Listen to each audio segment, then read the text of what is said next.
Le, pa- le péché contre autrui, on a parlé de l'homicide, la désobéissance aux parents et tous les mal contre son prochain. On a parlé aussi des canaux par lesquels il passe, à part par le péché, par l'hérédité aussi, parce que les démons passent par le péché, avec tous les sortes de péchés que je viens de citer. Les démons passent aussi par l'hérédité, les péchés que vous n'avez pas commis, mais ça venait des parents. Ou des personnes vraiment qui étaient proches, qui ont fait des choses. Mais ici, quand on parle d'hérédité, déjà, on voit la descendance. Et on a parlé de comment ça s'arrête quand on croit, on prie, ce que la Bible dit en fonction de ça. On a même donné des versets. Bref, on a aussi parlé de péché par la malédiction. On a parlé de péché par les fausses religions ou les erreurs religieuses. Les erreurs religieuses, on a parlé de celles, une réponse qu'on va encore donner parce que maman Eloni a posé une question. Attends, je vais voir un instant. On va parler de ça après. OK. Aussi, il y a les religions orientales et païennes. Il y a des sectes pernicieuses. Il y a des religions christificateurs.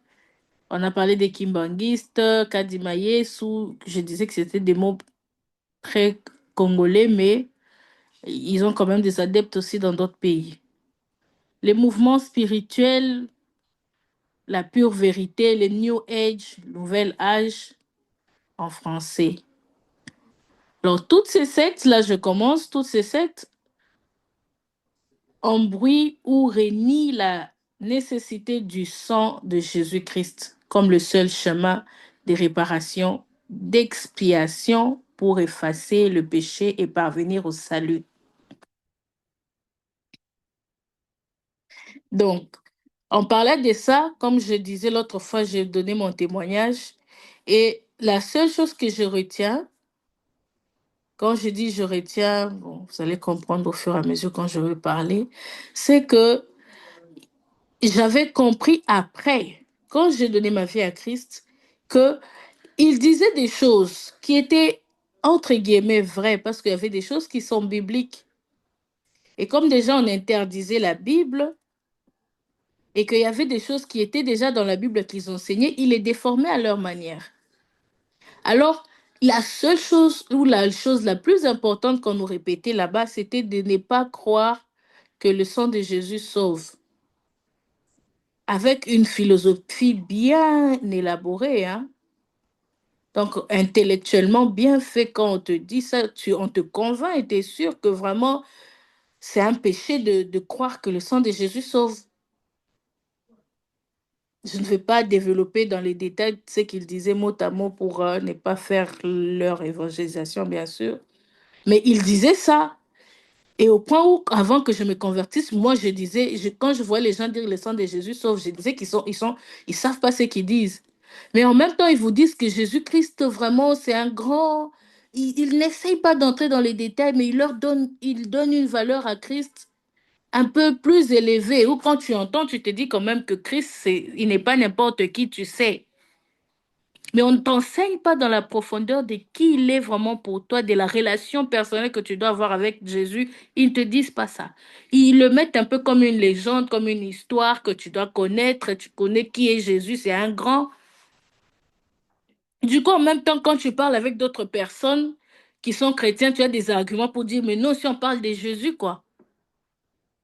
Vous voyez que quand on dit ces choses, c'est pour dire que c'est tellement subtil, c'est difficile à faire la différence quand on n'est pas rempli du Saint-Esprit.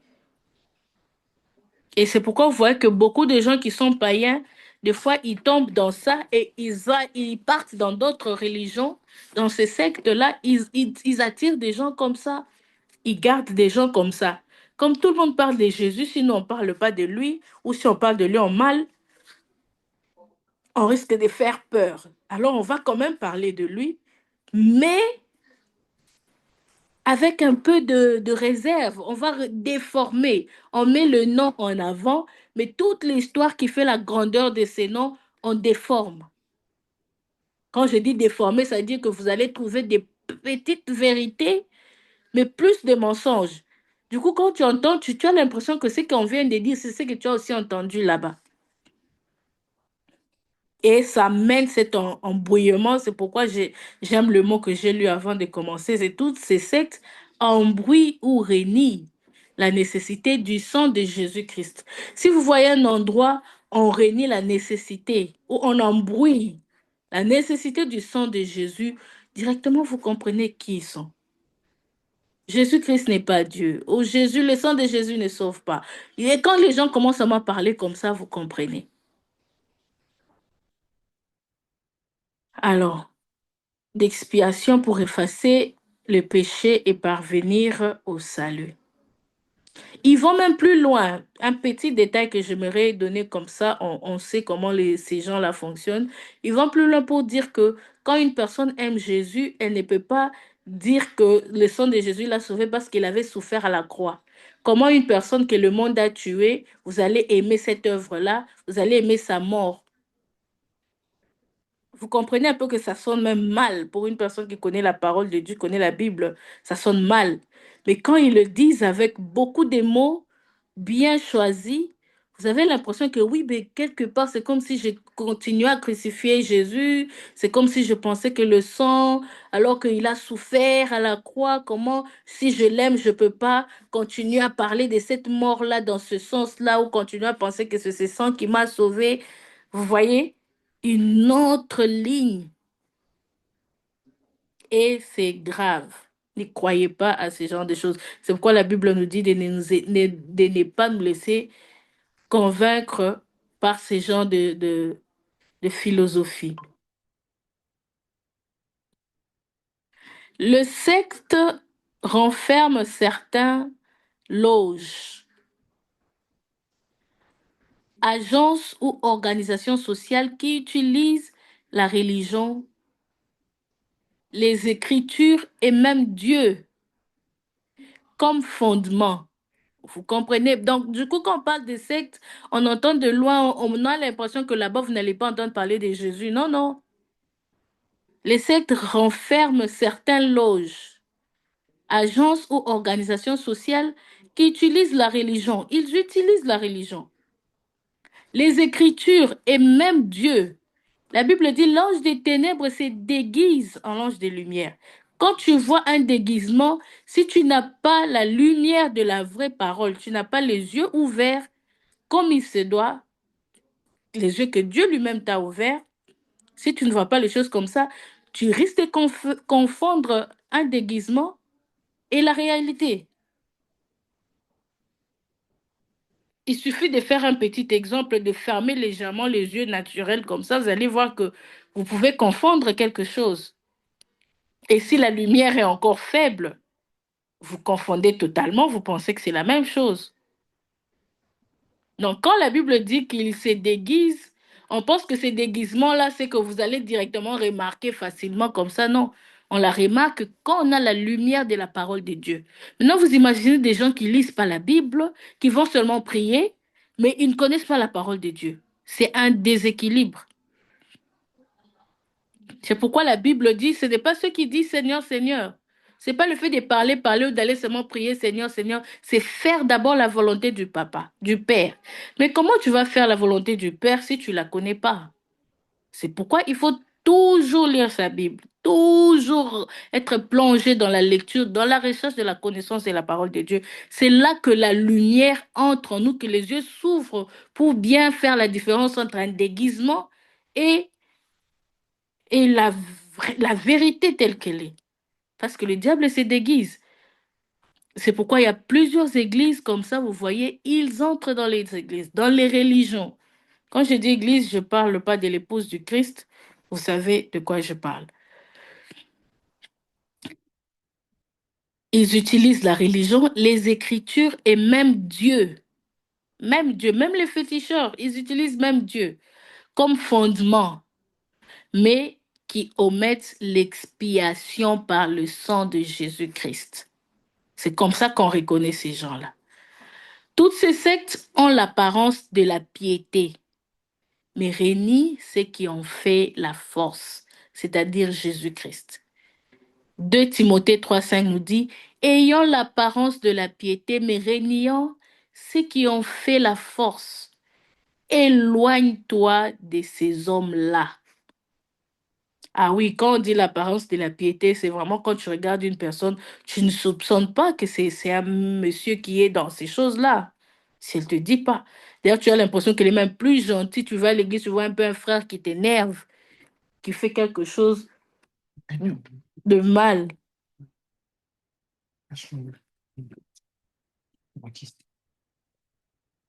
Excusez-moi. Alors, vous voyez que ce n'est pas écrit sur leur front, hein.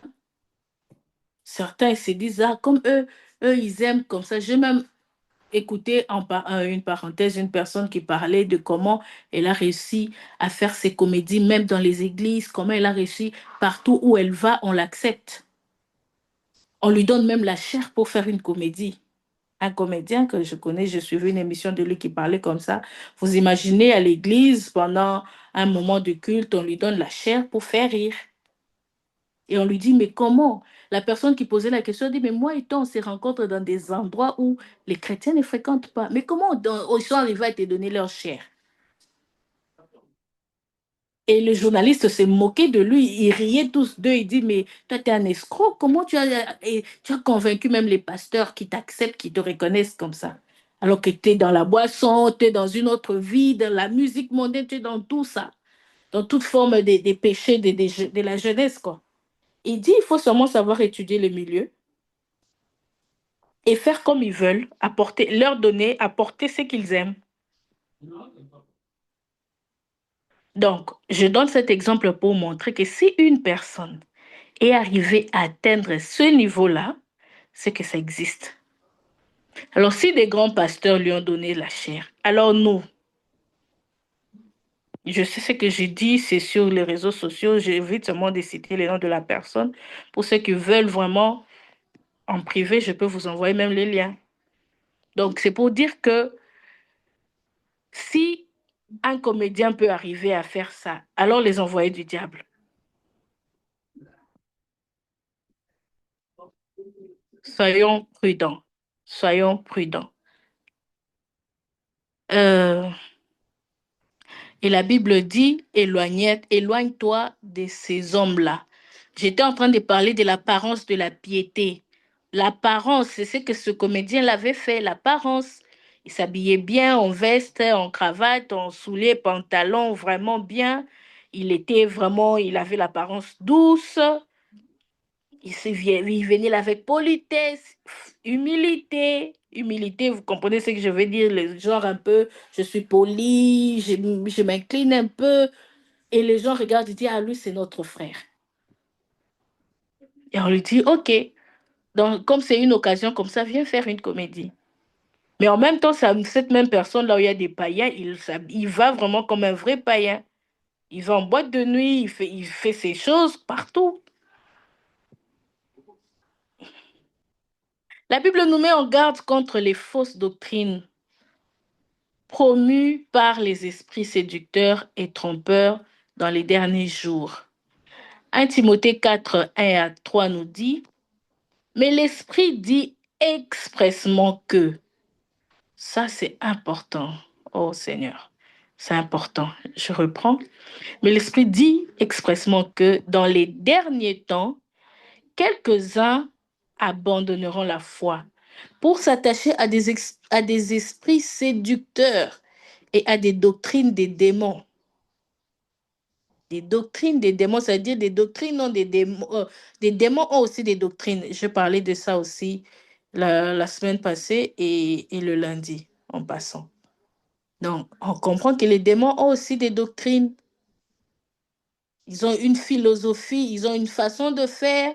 Et puis, comme ils singent Dieu, rappelez-vous, on a parlé aussi de ça, comme ils font tout pour imiter, la seule façon de comprendre et de remarquer la différence, c'est d'être rempli. C'est pourquoi vous voyez, beaucoup sont perdus. Quand on n'est pas rempli, rempli, je parle de remplir, être rempli de Dieu, de la présence de Dieu, de la connaissance de la parole, c'est la seule manière. Alors, des doctrines des démons par l'hypocrisie des faux docteurs. Parce qu'il y a aussi des faux docteurs. Vous connaissez déjà, quand on parle de 5 ministères, le docteur, c'est celui qui connaît la parole et qui décortique la parole dans sa profondeur. C'est un ministère. Quand on dit qu'une personne est docteur, quand vous faites la différence, quand un docteur prêche et quand un pasteur prêche, vous sentez que quand le docteur prêche, il y a une profondeur où tu te dis, mais je pouvais lire le même verset, je n'allais jamais le comprendre comme ça. Ils ont ce don-là. Les docteurs, dans les 5 ministères, ils ont ces dons-là. Maintenant, vous imaginez qu'on nous dit ici, le verset que je suis en train de lire, c'est qu'il y a maintenant des faux docteurs qui portent, je lis, portant la marque de la flétrissure dans leur propre conscience. Donc, ils viennent avec une profondeur où ils décortiquent, ils entrent à fond dans leur sujet, ils le développent. Et puis, quand ils ont un bon français, c'est vraiment profond. Tu as l'impression que c'est vrai. Et si toi, tu n'as pas le Saint-Esprit, tu n'as pas bien lu ta Bible, tu risques de mal comprendre. Tu risques de déformer ton propre verset. C'est pourquoi, heureusement, tout ce que je dis, c'est qu'on a le Saint-Esprit qui nous accompagne. Et ce qu'il attend de nous, c'est être disposé. Il ne nous demande pas beaucoup, il demande la disposition de nos cœurs pour qu'il nous transmette ces valeurs-là afin qu'on sache faire la différence. Alors, le verset 3 nous dit, prescrivant de ne pas se marier, ce que ces docteurs font, et de s'abstenir d'aliments que Dieu a créés pour qu'ils soient pris avec action de grâce par ceux qui sont fidèles et qui ont connu la vérité. Je vais lire directement pour qu'on comprenne bien le sens. Mais l'Esprit dit expressement que dans les derniers jours, dans les derniers temps, quelques-uns abandonneront la foi pour s'attacher à des esprits séducteurs et à des doctrines des démons, par l'hypocrisie des faux docteurs portant la marque de la flétrissure dans leur propre conscience, prescrivant de ne pas se marier. Donc des faux docteurs qui prescrivent de ne pas se marier et de s'abstenir d'aliments que Dieu a créés pour qu'ils soient pris avec action de grâce par ceux qui sont fidèles et qui ont connu la vérité. Alors déjà, avec ces 2 exemples, moi, ça me fait déjà penser à 2 grandes religions que nous connaissons, prescrivant que certains ne se marient pas. On connaît de quoi il s'agit, de quelle religion, prescrivant où certains, il y a des nourritures qu'ils ne mangent pas. S'abstenir d'aliments que Dieu a créés pour qu'ils soient pris avec action de grâce. Dieu a créé ces aliments-là pour que nous, on les prenne avec action de grâce, mais eux, ils viennent dire ne mangez pas ça.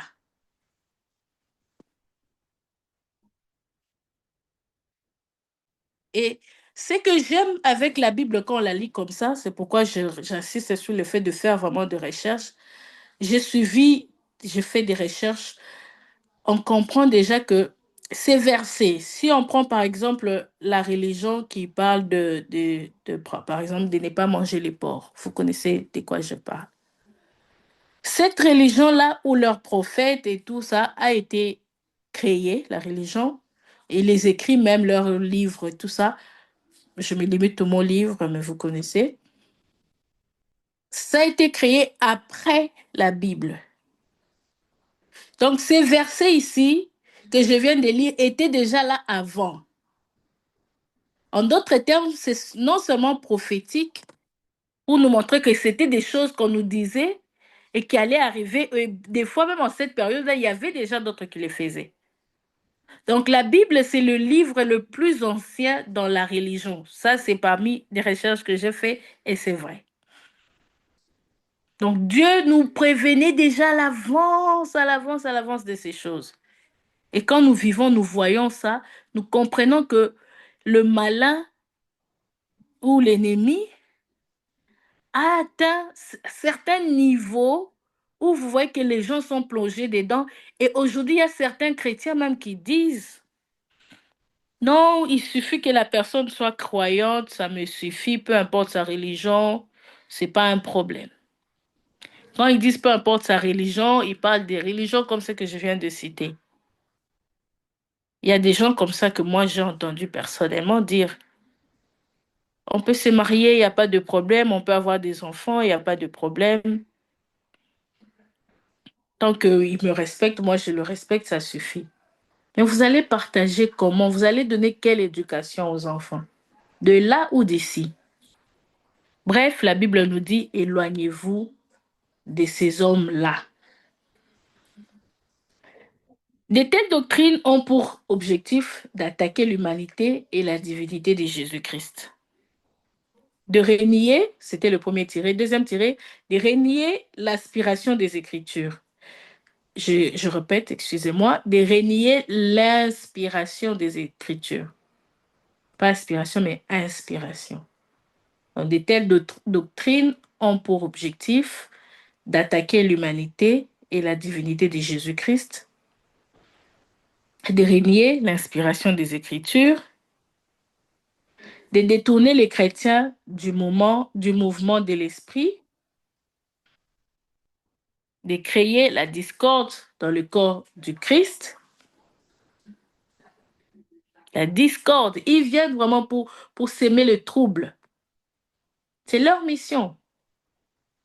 De provoquer la confusion dans l'Église par une obsession doctrinale et un zèle frénétique dans la propagation de ces doctrines. C'est 5 tirés que je viens de lire. Et je lis le dernier, encore une fois. Euh, Leur objectif, c'est aussi de provoquer la confusion dans l'Église par une obsession doctrinale et un zèle frénétique dans la propagation de ces doctrines. Un zèle frénétique. Donc, ils viennent là avec une mission claire. C'est là que vous allez entendre certaines personnes qui disent, c'est pourquoi moi je n'aime plus aller dans les églises. Parce que c'est que je rencontre là-bas, il y a toujours des problèmes. En même temps, quand une personne prend cette décision, c'est qu'elle est en train de couper la communion fraternelle qui est biblique. Vous comprenez le plan de l'ennemi qui se cache derrière. Il met dans l'église, il envoie ses envoyés, des personnes qui viennent là, ils vous blessent tellement, ils vous font des choses, tu sors déçu. Pire même que quand tu es arrivé. Tu as des blessures, tu es vraiment blessé par ce qui s'est passé autour. Après, tu te dis, je préfère rester seul de mon côté. Il y a des gens qui ont traversé ça. Et vous comprenez que c'est l'ennemi qui vient créer la confusion. Mais quand tu as un endroit où Dieu t'a dit c'est là-bas, peu importe ce que tu traverses, reste. Demande à Dieu la sagesse pour bien gérer ce que tu traverses, mais ne pars pas. À moins que lui-même te dise maintenant pars. Parce que c'est possible que le diable ait infiltré jusqu'au sommet. Quand je parle au sommet, je parle du numéro un d'une religion, par exemple. Alors, il y a des endroits comme ça où Dieu te dit vraiment, quitte, sors du milieu d'eux. Mais il y a aussi d'autres églises où l'église n'est pas mal, mais ils ont infiltré peut-être certains départements.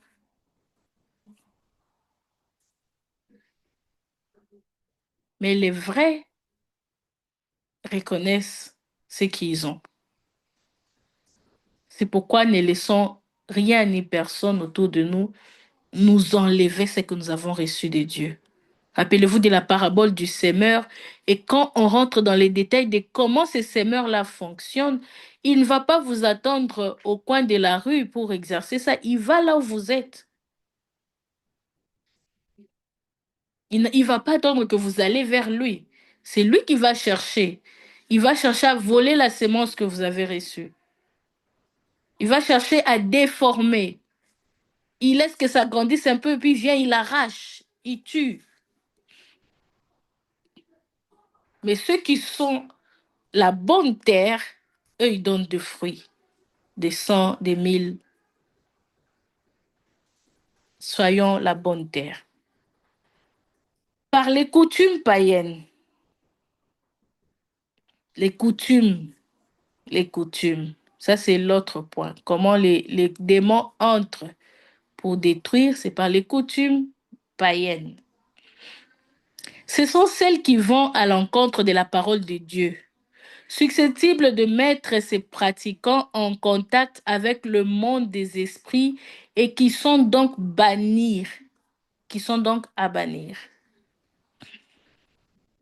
Des gens de coutume où on dit à un oncle d'épouser sa nièce, alors que c'est l'inceste, où on a déjà choisi, dans la famille, entre eux, ils ont déjà choisi que l'enfant de tel sera l'épouse du frère. Donc, un frère qui dit déjà que son enfant sera l'épouse de son frère. Et puis, ils se sont convenus, hein. Et quand l'épouse, quand l'enfant naît, elle ne connaît même pas dans quel monde elle est arrivée. Elle rencontre déjà des problèmes. Un jour, elle donne sa vie à Christ, elle veut se marier, son mari rencontre des problèmes. Au point où il meurt même pour certains qui n'ont pas Dieu. Des coutumes comme ça existe. Je refuse seulement de citer des noms, mais ce sont des choses vraies, malheureusement. Matthieu 15, 1 à 3. 1 Corinthiens 10, 20 à 22. Donc, en parlant de coutumes, je viens de donner un seul exemple, mais il y en a plusieurs. Alors, des pharisiens et des scribes vinrent de Jérusalem auprès de Jésus et dirent, pourquoi tes disciples transgressent-ils la tradition des anciens? Car ils ne se lavent pas les mains quand ils prennent leur repas. Il leur dit, et vous, pourquoi transgressez-vous le commandement de Dieu au profit de votre tradition? C'est la réponse de Jésus. Vous vous dites que nous, on ne fait pas ce que votre doctrine dit. Mais pourquoi vous ne faites pas ce que Dieu dit? Ah, et ces genres de choses, surtout en Afrique, c'est vrai que c'est partout dans le monde, mais en Afrique, quand un enfant veut se marier, c'est là que vous rencontrez des choses, vous voyez des choses. C'est là que vous voyez que les coutumes ont une place de domination exagérée. Alors, en tant que parent chrétien, il faut se lever contre ça, dire non, non pour mes enfants, non pour mes arrières, mes petits-enfants, je veux dire. Non pour mes petits-enfants et leurs petits-enfants. Jamais plus ça s'arrête à mon niveau. Moi, je n'ai pas fait ça, mes enfants ne feront pas ça, les enfants de mes enfants, ça n'arrivera pas. Nous, c'est la parole de Dieu ou rien. Même pas rien, c'est la parole de Dieu ou la parole de Dieu. Il n'y a même pas le rien là, j'enlève ça, ces mots-là. C'est soit la parole de Dieu, soit la parole de Dieu.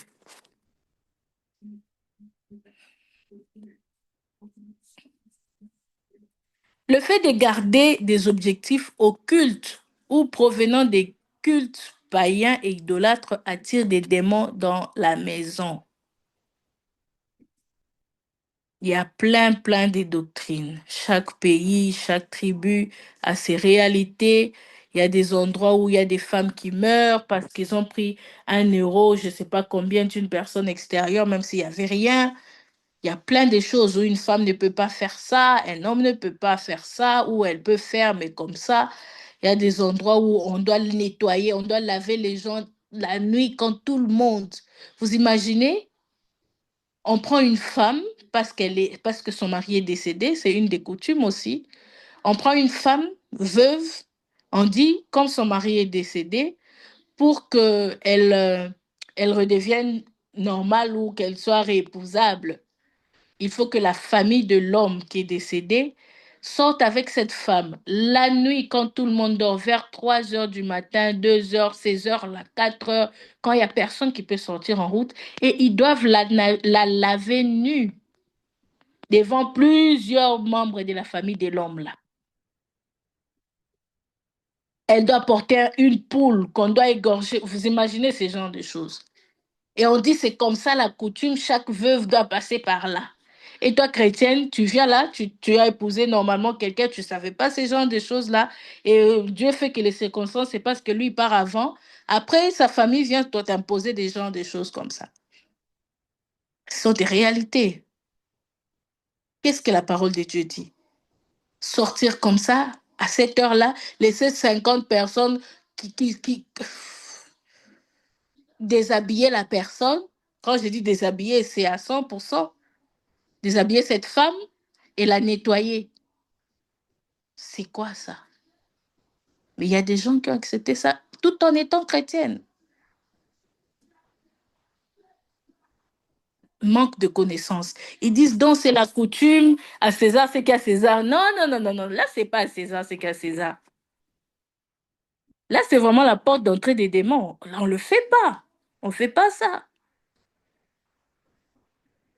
On prie Dieu. Dieu avait dit jusqu'à ce que la mort sépare. Point barre. Ils vont dire des choses, ils vont dire la personne est têtue, ils vont dire ce qu'ils veulent. Ça leur regarde. Et vous voyez des choses. Et ceux qui refusent, c'est sûr que quand une femme comme ça refuse, elle a des attaques, des retours. Pourquoi elle a refusé? Chez eux, là-bas, c'était comme ça depuis des arrières, arrière, arrière, arrière. Elle est qui pour dire non. Parce qu'ils ont déjà pris les esprits de tous ces arrières, arrière, arrière. Ils ont dominé, dominé. Quand ça arrive à elle, elle refuse. Ils vont chercher à montrer à la personne que vraiment, tu es obligé de suivre comme tout le monde. Et c'est là le combat. Donc, ça veut dire les faits aussi de refuser. Ça n'ouvre pas une porte aux démons. Et ça porte quand même des combats. Mais quand on est en Christ, on est plus que vainqueur. C'est pourquoi c'est important pour nous, chrétiens, d'être vrais dans notre intimité avec Dieu, de ne pas faire semblant de venir seulement fréquenter l'église parce qu'il y a des réalités qui existent vraiment. Et prenons l'exemple maintenant d'une servante de Dieu, d'un pasteur qui reçoit dans son bureau une femme comme ça, qui doit la soutenir dans la prière. Vous voyez des combats qu'il y a derrière. Aux intercesseurs d'une église. Donc, même dans nos départements, nous sommes confrontés à ces genres de situations, à des personnes comme ça.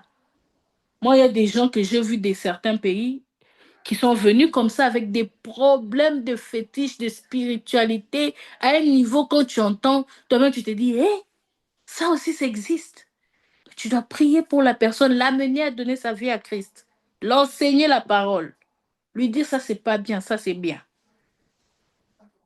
Et quand tu fais ça, tu peux dormir la nuit. Tu rêves vraiment de ces gens-là qui viennent te dire, toi, pourquoi tu veux l'arracher de nous? Toi, tu ne connais pas comment tu veux faire ça. Toi, tu es qui?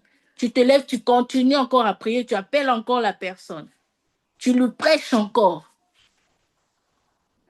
C'est ça faire aussi des nations des disciples, comme la Bible nous dit. Alors, ce sont des réalités où on peut se dire peut-être qu'on n'est pas concerné directement, mais en tant que servant de Dieu, pour certains, ça peut arriver qu'on rencontre des choses comme ça. Comment on doit parler à ces personnes, à quelle attitude on doit avoir. Si nous-mêmes, on n'est pas vrai, vous imaginez dans quel combat vous allez entrer.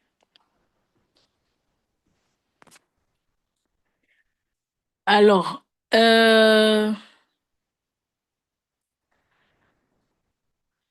excusez-moi, j'étais là. Remarque, pour déjouer les ruses de Satan, la solution est d'être en Christ et de mener une vie de sanctification. Une vie de sanctification. Et le point est les conséquences des contacts démoniaques. Les conséquences. Quiconque s'aventure consciemment ou inconsciemment, consciemment ou inconsciemment dans l'un ou l'autre des domaines du diable, sera immédiatement harassé par les puissances des ténèbres. Immédiatement. Satan se moquant bien de l'innocence, de l'ignorance ou de l'incrédulité des hommes. Il s'en moque. Oh, je suis innocent. Ce n'est pas un problème d'innocence, c'est un problème de force spirituelle. On est plus que vainqueur. Quand on parle de plus que vainqueur, on sous-entend déjà qu'il y a une force qu'il y a derrière pour vaincre. Peu importe l'innocence, c'est pas moi, je subis seulement. Non, c'est pas parce que tu es innocent que tu dois subir. Tu es innocent, même si ça vient, tu attaques aussi. Et puis lui n'a pas peur de ton innocence. Quand on parle de problèmes héréditaires, là, ce sont des innocents. Une personne qui naît comme ça et trouve qu'il y a des problèmes. La personne est innocente parce que c'est pas elle. C'est ses arrière-parents et tout ça.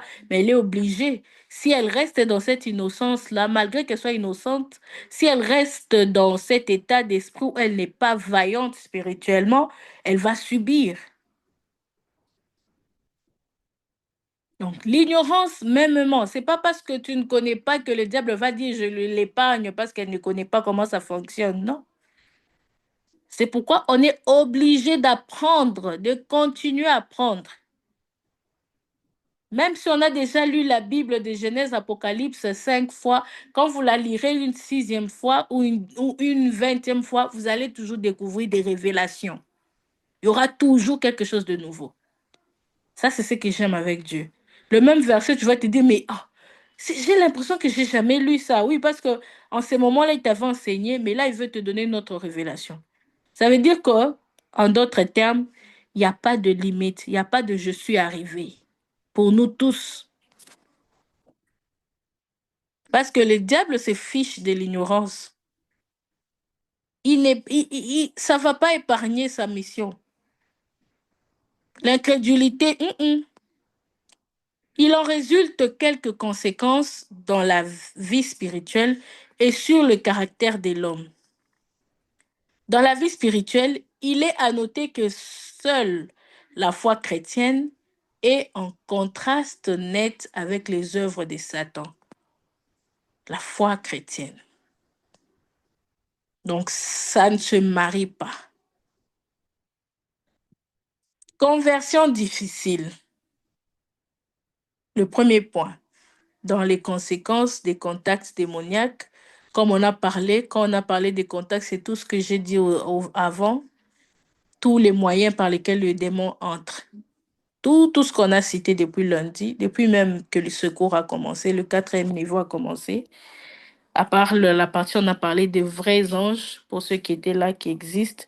Quand on est entré dans les faux, comme les anges déchus ou les démons, on a commencé à parler de comment ils fonctionnent et tout le reste. Je nous recommande pour ceux qui n'ont pas suivi ça de vraiment écouter, c'est très important. Alors ici, dans les conséquences de toutes ces choses-là, il y a le petit i, il y a aussi les conversions difficiles, comme dans les cas des problèmes héréditaires, par exemple. Vous allez voir que ces gens-là, ils vont se convertir difficilement parce qu'ils sont tellement loin qu'il faut leur parler de Jésus. Il faut vraiment, quand tu vas leur prêcher, rassure-toi que toi-même, tu es rempli d'une force qui est plus forte que la force que eux ils ont, que les démons qui sont dans leur famille. Sinon, tu vas voir une personne qui accepte pour faire semblant, là, pour te faire quoi, puis tu pars comme ça, il se moque de toi, il t'insulte même. Tu vas dire, mais cette personne est mal polie, tu ne sais pas ce qui anime son esprit. Il est païen, mais avec des charges spirituelles graves. Il y a certains païens, hein, les arrière-grands-pères étaient déjà chrétiens, il y avait un mouvement de réveil dans la famille, mais eux, ils ont refusé de donner leur vie à Christ. C'est un autre cas. Mais il y a d'autres, c'était vraiment des fétiches et des fétiches. des sorcelleries dans tous les sens. Ils sont nés dans ça, ils ont grandi dans ça. Mais on se doit d'évangéliser toutes les catégories. Donc, les conversions difficiles. 2 Corinthiens 4, 3 à 4 nous dit rapidement, si notre évangile est encore voilé, il est voilé pour ceux qui périssent, pour les incrédules dont le Dieu de ce siècle a aveuglé l'intelligence, afin qu'ils ne vissent pas briller la splendeur de l'évangile de la gloire de Christ qui est l'image de Dieu. On les a déjà voilés, complètement fermés, aveuglés. Donc, quand tu lui parles de Christ, comme je disais, il t'insulte parce que c'est cet esprit-là en lui qui a réagi. Et si toi, tu n'es pas fort, tu vois, il y a certaines personnes qui sont juste entrées dans un département comme ça sans savoir, parce qu'il faut seulement servir. Il entre dans un département, on dit, allons évangéliser. C'est là que vous allez voir certains qui vont se battre en route. Il est parti évangéliser quelqu'un, mais ça s'est retourné en combat. Toi, tu m'insultes, tu connais qui je suis. Hey, toi, tu es qui? Ça commence comme ça. Donc, il n'y a aucun. Bref, c'est pour dire qu'il n'y a aucun département de l'Église qui est à négliger ou qui n'est pas une œuvre spirituelle qui doit être bien préparée. On va dans une guerre, c'est un combat. Ça aussi, c'est le combat spirituel.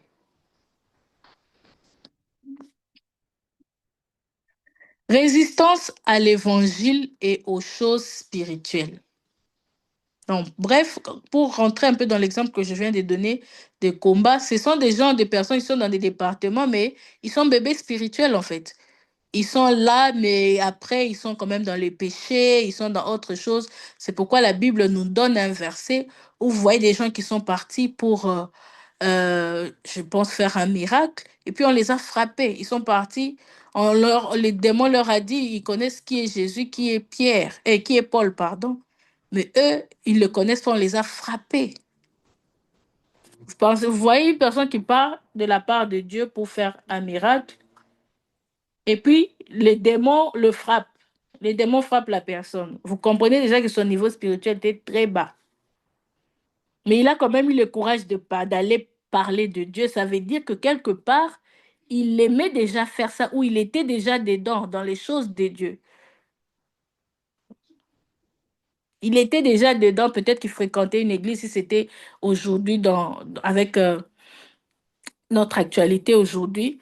Si c'était dans cette génération, peut-être ça allait vraiment être une personne qui est dans un département comme l'évangélisation, comme je viens de dire, mais elle n'est pas vraiment forte spirituellement. Elle va quand même dans le mouvement avec les autres. On va les prêcher. Et puis on les frappe. Alors, résistance à l'évangile et aux choses spirituelles. Premier tiré. Deuxième tiré. Nier, rejeter ou éviter toute discussion sur l'existence de Satan, les démons ou l'enfer.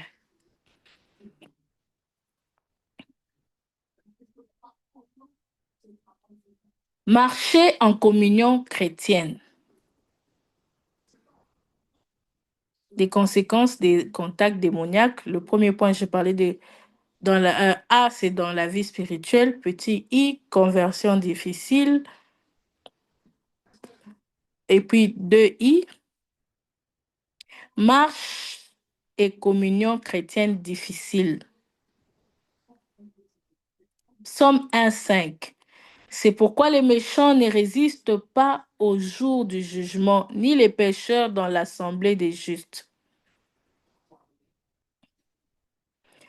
Donc, dans marche et communion chrétienne difficile, premier tiré, il y a mélancolie soudaine après sa conversion. Mélancolie soudaine après sa conversion.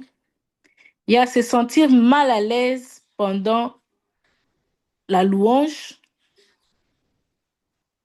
Se sentir mal à l'aise pendant la louange. Il y a l'incapacité d'obtenir l'assurance du salut sur les démons ou sur l'enfer. Donc, l'incapacité d'obtenir l'assurance du salut. Une personne qui n'est pas sûre qu'elle est sauvée, qu'elle ira au ciel. Elle n'est pas sûre du salut qu'elle a. La Bible dit, l'Esprit parle en nous. Il nous convainc qu'on est enfant de Dieu. Si une personne n'est pas convaincue qu'elle est enfant de Dieu, c'est que l'Esprit n'a pas parlé en elle. Ou la personne a encore des doutes. Mais quand on parle des doutes, ça veut dire que le mot convaincre n'a plus sa place. Ça veut dire que le niveau spirituel de cette personne ou son esprit, son état n'est pas encore ce qu'il doit être dans la présence de Dieu. Sa relation avec Dieu n'est pas encore ce qu'elle doit être. Donc, ce sont des choses comme ça qui sont des signes qui montrent à quel niveau on se trouve. Si tu n'es pas encore sûr que tu es enfant de Dieu, peu importe les titres que tu as, si tu n'es pas sûr qu'aujourd'hui, si l'enlèvement arrive, ou si Dieu te prend maintenant, tu iras au ciel. Si tu n'es pas sûr de ça, va t'enfermer, va prier. Entre en retraite. Que pour ces sujets-là. C'est comme ça que on sait qui on est. Ce sont des thermomètres pour reconnaître qui tu es. Comment tu ne connais pas comment tu t'appelles ou tu ne connais pas que tu es sorti d'une telle famille. Prenons un exemple simple comme ça. Vous voyez que ça n'a pas de sens. Ça, on est vraiment malade mental. C'est pas. En fait, vous comprenez ce que je veux dire. Une personne qui ne connaît pas que elle est ici, par exemple, mon père s'appelait Ilunga, c'était la famille Ilunga. Je ne sais pas que je suis de la famille Ilunga. Soit. Si j'ai grandi avec eux et aujourd'hui je ne suis plus consciente, ça veut dire qu'il y a un problème au niveau de la mémoire. Ou soit je n'ai pas grandi avec mes parents et je ne les ai jamais connus. Donc vous comprenez que dans tous les cas, il y a quelque chose qui se passe quand une personne n'est pas sûre qu'elle est l'enfant de tel père. Soit il y a une information, il y a quelque chose qu'elle ignore. C'est que je ne connais pas mon histoire. Je ne connais pas d'où je viens, qui je suis. C'est ça en fait. C'est pareil avec le fait qu'on soit sûr de notre position d'enfant de Dieu. Au fond de toi, de ton être, de ton âme, de ta conscience, sans qu'on te le dise, tu n'as pas besoin qu'une personne vienne t'appeler, te dire que toi, elle, c'est l'enfant de tel pour être sûr de cette position-là. Tu n'as pas besoin de ça. Qu'on le dise ou pas, même qu'on le dit, c'est l'enfant de Ilunga. Ça ne me fait rien parce que je le sais déjà. Si vous me présentez devant quelqu'un, on dit c'est l'enfant de Ilunga. Je ne saurais pas, ça ne va pas ajouter quelque chose ou retrancher quelque chose parce que je le sais déjà. Je suis tellement convaincue, c'est difficile même de m'enlever ça dans ma tête. C'est pareil, quand on dit qu'on est enfant de Dieu, on est chrétien, c'est cette assurance-là qu'on doit avoir en permanence. Aujourd'hui, si l'enlèvement se passe maintenant, même Christ vient, je vais au ciel. Je pars. Je n'ai même pas de doute. Donc, à chaque fois, ce sont des choses comme ça qui doivent être des thermomètres pour savoir sa température. À chaque fois que tu as un petit doute, dis-toi c'est que ton intimité a baissé. Rentre vite dans la présence de Dieu. Peu importe ton titre, même si personne n'a remarqué, même si personne ne sait, ça se passe en toi, tu te poses la question. Quand ta réponse n'est pas convaincante, toi-même, tu comprends qu'il y a quelque chose, tu vas directement. Même si tu n'as même pas besoin de raconter aux autres. C'est entre toi et Dieu. Donc, se sentir mal à l'aise pendant la louange, il y a l'incapacité d'obtenir l'assurance du salut sur les démons, l'assurance du salut d'abord, et ensuite l'assurance sur les démons, et puis sur l'enfer. Donc, être sûr que tu es supérieur aux démons, que tu as le pouvoir sur les démons. Tu as cette assurance-là au fond de toi, tu n'as pas peur. Même quand je parlais d'exemples des personnes que les démons avaient battues, tu tabassé. Quand ils ont dit on connaît qui est Jésus, qui est Pierre, vous, on ne vous connaît pas. Même quand je donne cet exemple-là, tu te dis, si c'est moi, quand je pars là-bas, moi, ça ne va pas m'arriver. Tu es sûr de toi. Je corrige. Tu es sûr de qui est en toi, du Dieu qui est en toi, de ta position dans sa présence. Et si tu n'as pas cette assurance-là, comme j'ai parlé du salut, c'est pareil, enferme-toi et prie. Dis-toi que même si le diable se présentait en personne, tu dis Jésus, tu pries, tu as l'autorité, il part. Cette assurance-là, c'est l'assurance que Jésus avait après 40 jours, quand le diable est venu le tenter. C'était pas un démon, c'était le diable lui-même qui était parti le tenter. Et quand il est venu, il répondait calmement. Maintenant, Christ est là et en nous. Vous voyez comment il répondait? Il répondait avec assurance. Regardez toutes les fois, quand vous lisez la Bible, regardez toutes les fois où Jésus a chassé les démons dans une personne, où Jésus a délivré, il n'a jamais été agité. Par contre, l'agitation était dans l'autre camp. L'agitation ne doit pas être dans les camps de l'enfant de Dieu. Non. C'est eux-mêmes qui ont commencé à dire qu'est-ce qu'il y a entre toi et nous, fils de Dieu. Notre temps, hein, leur temps n'est pas encore arrivé. La citation doit être de l'autre sens, dans l'autre camp, pas dans les camps des enfants de Dieu. Avoir cette assurance-là montre qu'on est vraiment dans la présence de Dieu. Ne pas avoir cette assurance montre qu'il y a quelque chose et il faut aller rapidement, d'urgence même, trouver des solutions dans la présence de Dieu. Et la meilleure, c'est entrer en retraite, s'enfermer, prendre des jours, jeûner, prier, vraiment faire tout. Prier jusqu'à ce que tu sens vraiment que là, tu as la force. Après, tu dis merci Seigneur. Là, maintenant, ma retraite est finie. Alors, il y a aussi découverte d'une froideur et d'une malédiction dans sa vie chrétienne.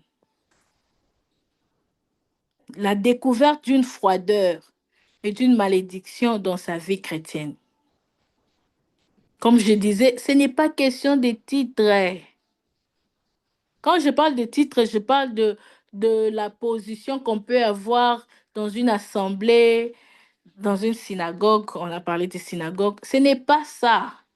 C'est entre toi et Dieu. C'est dans ton fort intérieur, au fond de ton âme. C'est là que résident ces choses.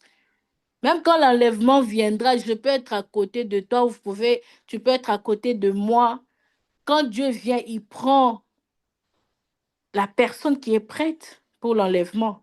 C'est pourquoi on dit même que deux vont dormir sur le même lit. L'un par l'autre reste. Ça signifie que c'est pas question de je vois l'apparence de la personne qui est en face de moi ou de ce qui sort de sa bouche. C'est entre chacun et son Dieu. Alors dans des choses comme ça, on blague pas. On blague pas.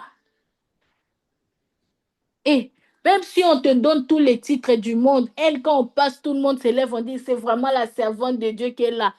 Toi-même, dans ton fort intérieur, dans ton cœur, si tu sais qu'il y a quelque chose, va t'enfermer. Parce que ce n'est pas ça qui va te sauver. Ça ne sauve pas.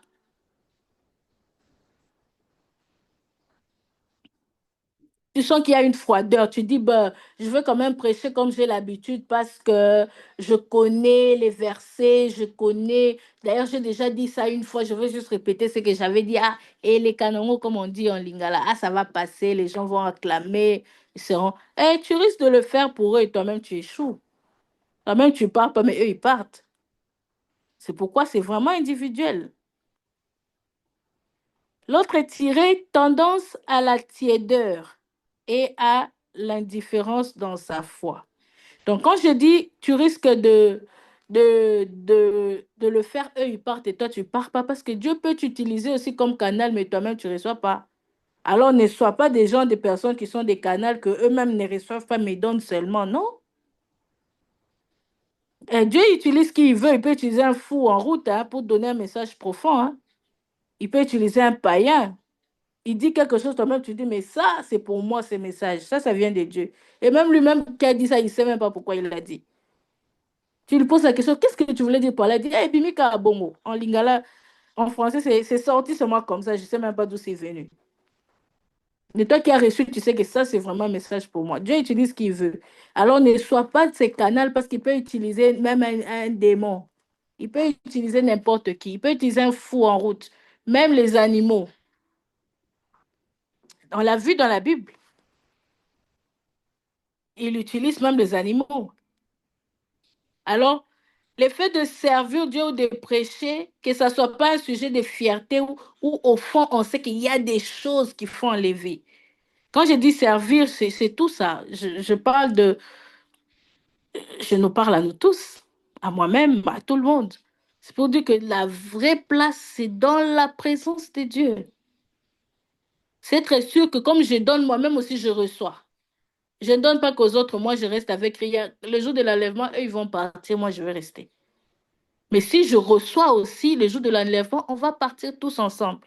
On se retrouve de l'autre côté, on commence encore à raconter ces histoires. Eh, tu sais, ces jours-là, comme on parlait là, eh, vraiment, on est là, on parle maintenant, on est au ciel. C'est ce qu'on attend tous. Alors, tendance à la tiédeur et à l'indifférence dans sa foi. La tiédeur et l'indifférence. Manque de progrès spirituel réel. Ça, c'est les conséquences des contacts avec les démons. Donc, quand vous voyez déjà des choses comme ça, des collègues ou des personnes qui ont ces choses ici, vous comprenez. Devez les aider, devez les délivrer ou les envoyer vers une personne qui peut les délivrer. Parce que tout ce que je dis, ce n'est pas seulement pour nous, mais c'est aussi pour les personnes qui nous entourent. Tu peux être là, toi, tu as tu n'as pas toutes ces choses, tu es bien, mais il y a un membre de ta famille, il y a un ami, il y a une personne autour de toi qui se retrouve dans ces choses. Tu vas pas le laisser comme ça, tu dois faire quelque chose. Donc, dans tous les cas, ces informations nous sont utiles d'une manière ou d'une autre. Alors, quand vous voyez une personne qui a tendance à la tiédeur, à l'indifférence dans sa foi, manque de progrès spirituel, 10 ans, la personne est toujours comme elle était. Elle ignore toujours certaines choses, même basiques. Elle est toujours dans des choses où tu sens que, mais c'est vrai que une personne peut se tromper, hein, avec des mots, ça c'est autre chose. Mais tu sens que là, même dans sa vie de chaque jour, il y a toujours des bassesses. Toi, tu es converti depuis quand? Ah, depuis l'an 2000, hein. Il y a 25 ans. Et tu es encore dans ça. Il n'y a pas de progrès réel spirituel dans sa vie. C'est un problème. Hostilité à tout conseil spirituel. Quand tu commences seulement à lui donner des conseils, elle a l'impression que tu as l'impression que tu l'as insulté. Elle a l'impression que on a touché là où il faut pas, alors que c'est un conseil. Tu peux la formuler de toutes les bonnes manières qui soient, elle le prend toujours mal. Il y a quelque chose. Quand tu vois ces choses-là, monte dans la dimension spirituelle. Prie pour ça. Que Dieu te donne la parole quand elle sort tellement avec autorité que la personne n'arrive plus. La force qu'elle sent dans ta parole, elle-même, elle se sent affaiblie. Elle s'incline devant la parole. C'est le niveau que Dieu attend de nous. Des mots où on dit Lazare sort, il se réveille, il ressuscite, il sort par une phrase. La puissance de la parole. On dit lève-toi, prends ton lit et marche. C'est facile quand on lit, hein, dans la Bible, quand on le lit comme ça, hein. Mais imaginez vraiment la scène. Un chrétien normal qui passe, il dit, bah, je n'ai ni or ni argent. Un mendiant qui lui demande de l'argent, il dit, je n'ai ni or ni argent à te donner, mais ce que je te donne. Lève-toi, prends ton lit, marche. Trois mots. Il n'a pas dit Rebasaya Bachata. Oh, Jordan. Trois mots. Vous imaginez la puissance qu'il y avait dans cette parole-là pour que trois mots poussent une personne qui a fait des années à se lever et marcher. la dimension là. Hmm.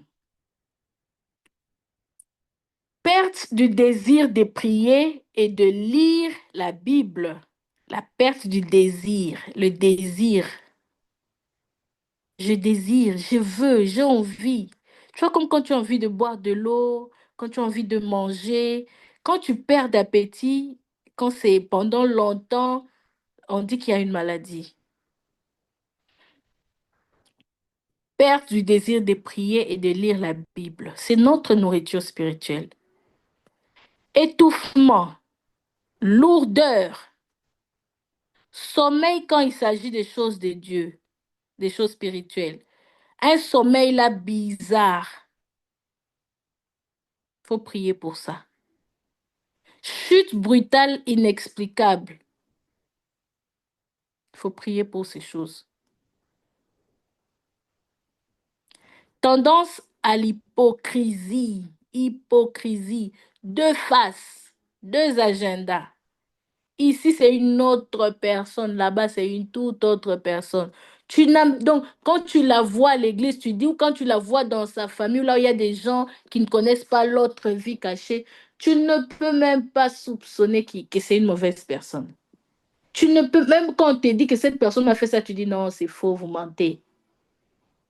Mais d'un autre côté, quand on dit aussi que cette personne-là, elle prie, elle va à l'église, on dit, eh non, vous parlez d'une autre personne, c'est pas elle. C'est vraiment, vous dites vraiment, tu sais ce qu'on vient de faire avec elle hier soir. Aujourd'hui, c'est elle qui est en train de faire ça. Eh non. Ou tu sais ce qu'elle a fait hier. Tu sais comment elle m'a parlé. Tu sais comment elle était hier. Comment elle était habillée hier. Une tendance d'hypocrisie à un point où vraiment même la personne, même quand elle se regarde, elle dit, hé, ça c'est vraiment moi. Ces genres de choses sont des signes qui montrent que les démons étaient passés par là. Le développement des capacités médiumniques. Il y a aussi un autre point dans la liste toujours des conséquences. Il y a le développement des capacités médiumniques. 1 Samuel 28, 7 à 12 nous dit, et Saoul dit à ses serviteurs, cherchez-moi une femme qui évoque les morts et j'irai la consulter. Ses serviteurs lui dirent, voici à Endor, il y a une femme qui évoque les morts. Saoul lui dit, prédis-moi l'avenir en évoquant un mort et fais-moi monter celui que je te dirai. La femme dit, qui veux-tu que je te fasse monter? Et il répondit, fais-moi monter Samuel. Lorsque la femme vit Samuel, elle poussa un grand cri. Donc, ce sont des choses qui ne sont pas autorisées. Vous voyez déjà ce verset comme je viens de le lire? Vous comprenez qu'on a expliqué, mais quand vous allez lire l'entièreté, vous allez voir qu'il y a des versets qui contredisent. Mais dans la Bible, il y a des versets comme ça, où on raconte une histoire comme ça, mais ce n'est pas une histoire à copier. Et il y a des gens qui ne savent pas faire la différence. C'est une parenthèse quand même qui est importante à dire. Il y a des gens qui ne savent pas faire la différence. Et certains viennent et disent, mais David lui-même, il avait combien de femmes? Salomon, il avait combien de femmes? Pourquoi on dit que la polygamie n'est pas autorisée? C'est que tu n'as pas compris pourquoi la Bible a donné cet exemple-là. Elle n'a pas dit qu'il faut suivre cet exemple. C'est ce genre de versets. Bref, je passe, je ferme la parenthèse. Premier tiré, talent de clairvoyance. Un démoniaque peut peut révéler des choses cachées. Autrement dit, la seconde vue ou la troisième œil. Donc, en d'autres termes, ne soyons pas surpris par une personne qui vient te donner des vraies révélations. Ne soyons pas surpris. Parce que certains, ce sont des médiums, ils les font avec une... Ils les font mais sans Dieu. Rappelez-vous, on a parlé du diable qui singe Dieu. Donc, ça veut dire qu'ils ont une capacité de faire ces choses. Ils ont une doctrine. Ils ont même des églises. Alors, le fait de le faire, ce n'est pas... Ça ne veut pas dire que c'est chrétien, en fait. Il y a aussi état de trans, langue inconnue, à parler en langues inconnues. Toutes les langues inconnues ne sont pas des dieux. Hmm. Il y a aussi pouvoir de télépathie ou d'hypnose. Observation des bruits étranges. Alors, par rapport à la télépathie, je vais dire quelque chose rapidement. Le fait de communiquer avec une personne de manière spirituelle, sans l'avoir dit comme ça verbalement, sans avoir ouvert sa bouche, si vous êtes par exemple avec la personne sur place, ou le fait que la personne soit à distance et de le faire, c'est un péché. Alors, je vais donner un exemple de, de je me rappelle il y a longtemps, quand j'étais avec mon père, tout ça. Alors, il y avait des choses où ça s'est passé, on a l'impression, on te dit pas que c'est mal, tu as l'impression que c'est normal. C'est pourquoi il faut être très prudent. Je donne des exemples comme ça pour éveiller à la prudence de certaines prédications. Que quelqu'un peut te dire comme ça, tu penses que c'est une prédication, une vraie prédication, alors qu'il a déjà fait entrer quelque chose. Quand tu écoutes ça, toi-même, tu te dis, là, il y a quelque chose qui n'est pas bien. Alors, qu'est-ce que ces personnes-là nous disaient? Que quand tu as besoin de quelque chose ou tu veux que quelqu'un fasse pour toi quelque chose, tu as juste besoin de le voir dans tes pensées et de lui commander, de lui dire de faire cette chose-là.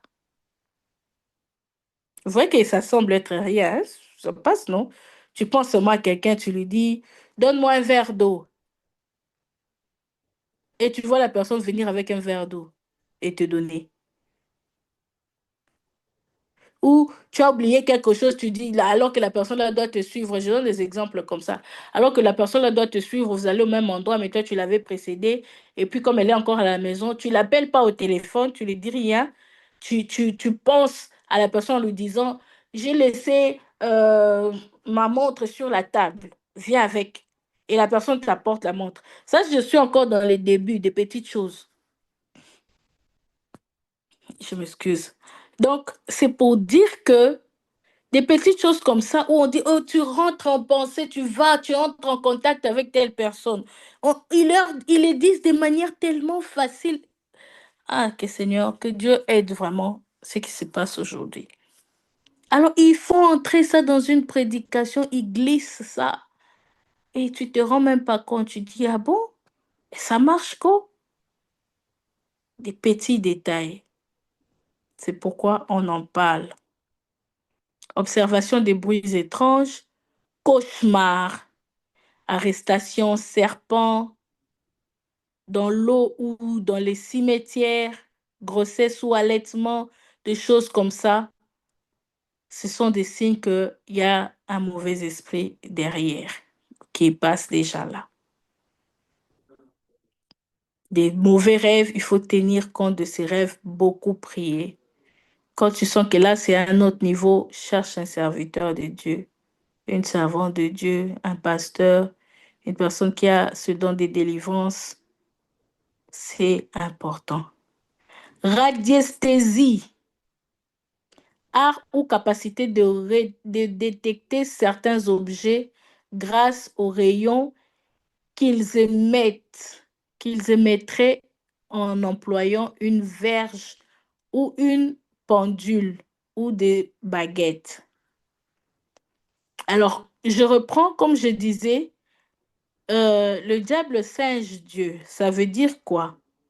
Toutes ces choses, Dieu peut te conduire, mais ça sera différent, ça sera différent. Ce qui vient de Dieu, c'est différent. C'est très, très différent. Vous savez reconnaître que ça, c'est Dieu qui te dit de le faire. Et même quand Dieu te dit, il ne va pas t'amener à faire la télépathie. Il va te dire, prie pour telle personne parce qu'elle a telle chose. C'est une prophétie. Il va te dire, appelle telle personne. Tu vas lui demander, Seigneur, s'il te plaît, faire ce que cette personne apporte, ce que j'ai peur, ce que j'ai laissé à la maison. Donc, pour résumer, pour dire en une phrase, en quelques mots, c'est que pour reconnaître ce qui vient de Dieu, c'est quand ça glorifie Dieu. C'est quand Dieu trouve gloire dedans. Comme l'exemple que je viens de donner de télépathie, qu'est-ce que Dieu trouve dedans? Comme des gens qui commandent aux autres pour l'apporter une somme d'argent et la personne vient et donne l'argent comme ça, vous ne comprenez même pas. Il y a d'autres qui sont sous emprise comme ça, d'autres pasteurs qui le font. Quand je dis pasteur, je parle des faux pasteurs, comme on a parlé des faux docteurs. Ils commandent une personne à lui donner des choses. Et la personne ne comprend pas, elle prend toutes les choses de sa maison et va donner. Je ne dis pas qu'il ne faut pas donner. Je dis, quand on est rempli du Saint-Esprit, c'est Dieu qui nous conduit. Et on sait faire la différence entre les faux et les vrais. Et l'une des choses que Dieu nous a aussi données pour faire la différence, il a dit, vous les reconnaîtrez par leurs œuvres, par leurs fruits. Un manguier ne donnera jamais des oranges. Peu importe l'aspect spirituel, est-ce que cette personne a les fruits de l'esprit? Est-ce que cette personne, comment elle est dans sa vie de chaque jour? Avec des choses comme ça, vous reconnaissez directement la couleur. Vous savez que ça c'est bleu, ça c'est vert. Notez bien, les conflits peuvent devenir tellement violents que certaines personnes soumises à l'occultisme arrivent à perdre leur raison une fois en contact avec Christ. Alors là, on était en train de parler dans la vie spirituelle, des conséquences des contacts démoniaques. Là, maintenant, on parle sur le caractère de la personne. Comment reconnaître que cette personne a des problèmes démoniaques par son caractère? Quel message enrichissant. Problème émotionnel. Vous voyez, la personne a tout le temps des problèmes émotionnels. 1 Samuel 18, 10 à 11. 1 Roi 21, 4. Rappelez-vous qu'on a dit que des fois c'est inconscient, des fois c'est conscient. Mais quand on cite déjà des choses comme ça, c'est facile de se dire, mais oh, ou de voir en quelqu'un d'autre et dire, mais quand il y a tout le temps ça qui se répète comme ça, c'est que il faut bien ouvrir les yeux. Hein. Il faut entrer d'abord dans la prière. Seigneur, révèle-moi ça, c'est quoi? Bah, des problèmes émotionnels comme ça vient d'où? C'est quoi ça? Troubles émotifs qui persistent ou se reproduisent périodiquement, tels que être harcelé par l'excès de colère ou de furie, être d'humeur querelleuse, la haine, le ressentiment, la peur, le rejet, impression d'être indésirable, non aimé. Tout le temps, il y a l'impression d'être, la personne a toujours l'impression d'être non aimée. Elle, on l'aime toujours pas. Que Dieu nous aide. On ne dit pas que cette personne est sorcière. Peut-être que les démons sont déjà passés par là. Parce qu'on est en train de parler de conséquences de quand les démons passent, ce qu'ils laissent derrière eux. Ou quand même quand ils sont encore là. Ce qui reste. D'ailleurs, quand je dis passer, c'est une façon de parler, mais ils sont là. Parce que quand ils sont plus là, c'est Dieu, quoi. Ils sont là. Mais seulement, ils ne crient pas tout le temps, ah, ils sont les gens. Non. Mais ils agissent dans le silence. Et vous reconnaîtrez par ces genres de choses que là, ils sont là. Il y a quelque chose qui ne va pas. Donc, être harcelé par l'excès de colère. La Bible dit, soyez lents à la colère. Ou des furies. Être d'humeur querelleuse. Ah, avec elle, même un petit truc, vous devez vous chamailler, vous devez vous quereller, vous devez parler, faire lutter, même se battre. La haine, le ressentiment, la peur, le rejet, impression d'être indésirable ou non aimé, la pitié de soi. Oh my God. La pitié de soi. La personne a toujours pitié d'elle tout le temps. L'inquiétude. La Bible dit, ne vous inquiétez de rien. Elle dit encore, soyez toujours joyeux. Dans les deux phrases, quand je souligne le rien, ça veut dire, on ne veut pas dire rien sauf ou à l'exception des. Non, non. Peu importe ce que tu as, tu t'inquiètes pas. Ne vous inquiétez de rien. Et même quand tu sens une petite inquiétude qui va venir, le Saint-Esprit te le rappelle directement. Et directement, il te dit, hey, tu penses que c'est cette inquiétude qui va apporter quelque chose ou changer quelque chose dans ce que tu traverses? Non. Alors pourquoi tu le fais? Pour ouvrir la porte au diable. Allez, ne le fais pas. Là, c'est quand tu as Dieu comme ami. Quand Christ est avec toi, le Saint-Esprit avec toi, vous êtes des amis. Même quand tu traverses un problème, directement, il te rappelle que tu ne peux pas t'inquiéter. Mais si ça persiste, c'est là, il y a des inquiétudes tout le temps bizarres. C'est un mauvais signe. Va prier. Là, on est vraiment dans l'hôpital du Saint-Esprit. Les sentiments d'infériorité et d'insécurité. Se sentir toujours moins que les autres. On ne dit pas, faut pas confondre avec le fait d'être humble ou de se voir, comme la Bible dit, se voir plus petit que les autres. C'est pas à confondre avec ce que je viens de dire ici. Ici, c'est quand la personne est même en face d'une autre comme ça, elle n'arrive même pas à le regarder. Elle est tout le temps en train de se sentir tellement petit, mais dans le mauvais sens. Comme si elle ne peut pas s'asseoir à table avec eux. Alors que quand la Bible dit se sentir moins que les autres, la Bible parle de l'humilité. Ça, c'est différent.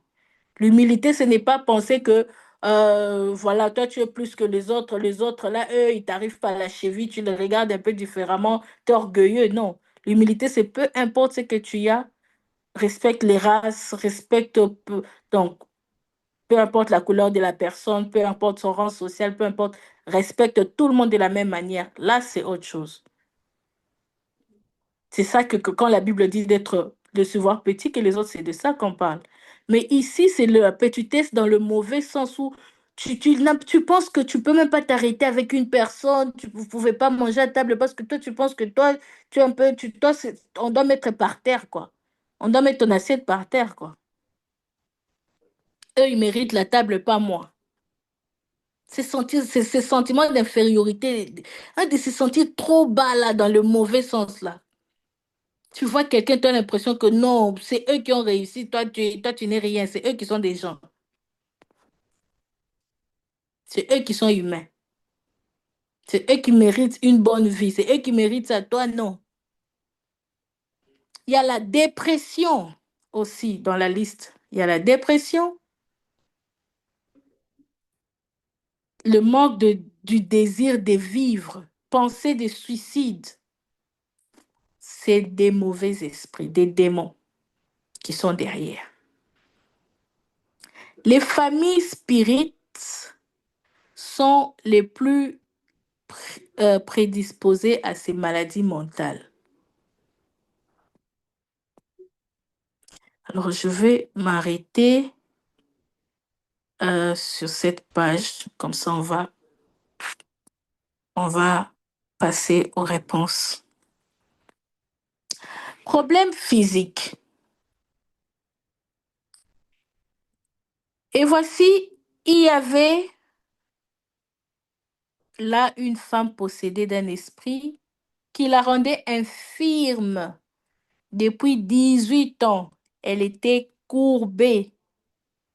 et ne pouvait pas du tout se redresser. Vous avez déjà compris, Luc 13, 11, Matthieu 17, 4 à 21, Acte 8, 17. Ce verset nous montre clairement qu'il y a des problèmes des démons qui déforment une personne, physiquement parlant. Une femme possédée d'un esprit qui la rendait infirme depuis 18 ans. Elle était courbée, on précise même, courbée, et ne pouvait pas du tout se redresser. Elle ne pouvait pas se tenir tout droit. Vous imaginez, est-ce que qui peut penser qu'un esprit mauvais peut se cacher derrière une position d'une personne si on n'a pas lu ces versets? Vous ne pouvez même pas penser à ça, vous pensez que c'est normal. Donc, être spirituel, lire la Bible, c'est merveilleux. Vous avez une longueur d'avance, une connaissance surnaturelle des dieux, bien sûr. Marc 5, 3 à 4 dit, cet homme avait sa demeure dans les sépulcres et personne ne pouvait plus le lier, même avec une chaîne, car souvent il avait eu les fers aux pieds et avait été lié des chaînes, mais il avait rompu les chaînes et brisé les fers et personne n'avait la force de le dompter. C'est physique aussi, mental, tout ça, c'est physique aussi. Certaines infirmités, fatigue matinale chronique, amaigrissement, froid, force surnaturelle, tout ça sont aussi des signes. Certaines. J'ai commencé la phrase par certains. Donc, l'autre point, les problèmes sexuels. Romains 1, 23 à 27, je lis rapidement. Ils ont changé la gloire du Dieu incorruptible en image représentant l'homme corruptible, des oiseaux, des quadrupèdes et des reptiles. C'est pourquoi Dieu leur a livré à l'impureté selon les convoitises de leur cœur, en sorte qu'ils déshonorent eux-mêmes leur propre corps, car leurs femmes ont changé l'usage naturel en celui qui est contre nature. Et de même, les hommes, abandonnant l'usage naturel de la femme, se sont enflammés dans leurs désirs les uns pour les autres. Là, on est en train de parler de l'homosexualité. Commettant homme avec homme des choses infâmes. Ça signifie que l'homosexualité est démoniaque.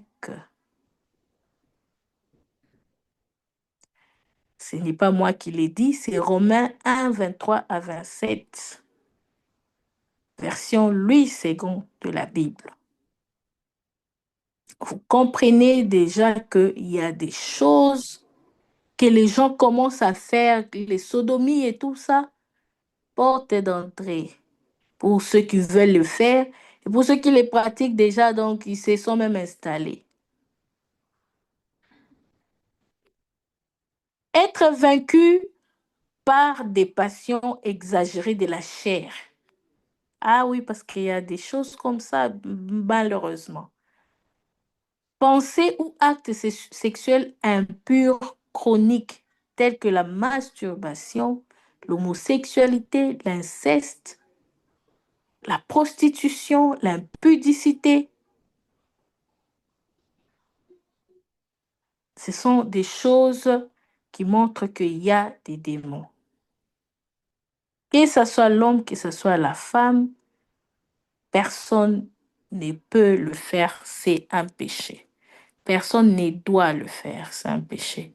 La stérilité aussi, ce sont des signes. L'impuissance sexuelle aussi. Les fantasmes nocturnes, phénomène de mari de nuit, femme de nuit. Fantasmes nocturnes. La personne dort, mais elle se voit en train de faire des choses dans le sommeil. C'est grave. Il faut chercher des délivrances.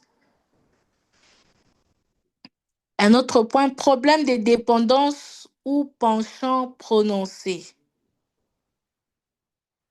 1 Corinthiens 10, 20 à 21, je dis que c'est qu'on sacrifie, on le sacrifie à des démons et non à Dieu. Or, je ne veux pas que vous soyez en communion avec les démons ou que vous soyez en communion avec les démons. Vous ne pouvez boire la coupe du Seigneur et la coupe des démons. Vous ne pouvez pas faire les deux en même temps. Vous ne pouvez participer à la table du Seigneur et à la table des démons. Vous ne pouvez pas faire les deux. Ça, c'est ce que je viens de lire dans 1 Corinthiens 10, 20 à 21. Donc, la Bible nous montre que vous ne pouvez pas faire les deux à la fois. Jamais. 1 Corinthiens 11, 20, 21. Lorsque donc, lors donc que vous vous réunissez, ce n'est pas pour manger le repas du Seigneur, car quand on se met à table, chacun commence par prendre son propre repas, et l'un a faim tandis que l'autre est ivre. Des problèmes que les gens rencontrent. Donc, pour l'alcool ou la drogue, donc ici, on est en train de parler des penchants, des dépendances, des choses qu'on n'arrive pas à arrêter, qu'on n'arrive pas à abandonner. C'est ça un penchant. Une dépendance, déjà, le mot le dit. Donc, c'est difficile, même si vous avez envie, mais vous n'arrivez toujours pas. C'est pas bien, c'est pas un bon signe. Cherchez quelqu'un pour prier pour vous. Prenez vraiment une décision ferme. Donc, pour l'alcool ou la drogue, le tabac, la bière, la nicotine, les médicaments, le café ou le thé, etc. Quand on parle de penchant, ça veut dire que quand je dis café ou thé, certains risquent de mal le prendre si je n'explique pas. Ici, on parle des choses où vraiment tu ne peux pas vivre sans ça, quoi. C'est ça le penchant. Quelque chose que vraiment, si on te retire ça, tu as l'impression qu'on t'a tué. C'est aimer, mais en excès, une extrémité grave. Même si c'est un café, même si c'est un thé, si ça devient, ça atteint ces niveaux-là d'extrémité, là où vraiment tu y aimes à un mauvais niveau, c'est pas bien. Ça devient un penchant. Donc, tout doit être équilibré. On n'a pas dit de ne pas prendre de café. Par contre, l'alcool, la drogue, oui. Les tabacs et tout ça, les bières. Mais quand je parle de ça, ça veut dire qu'un thé, par exemple, c'est vraiment, on n'est pas allé d'atteindre ce niveau-là de penchant. Pour la nourriture, excès des tables, tu manges, tu manges, tu manges, au point quand tu veux te lever, tu as tellement mal au ventre, tu n'arrives pas. Tout excès nuit, même l'excès des tables, tout ça, c'est un péché. Pour la mode, les bijoux, les maquillages, les fantaisies exagérées, l'habillement, ainsi de suite.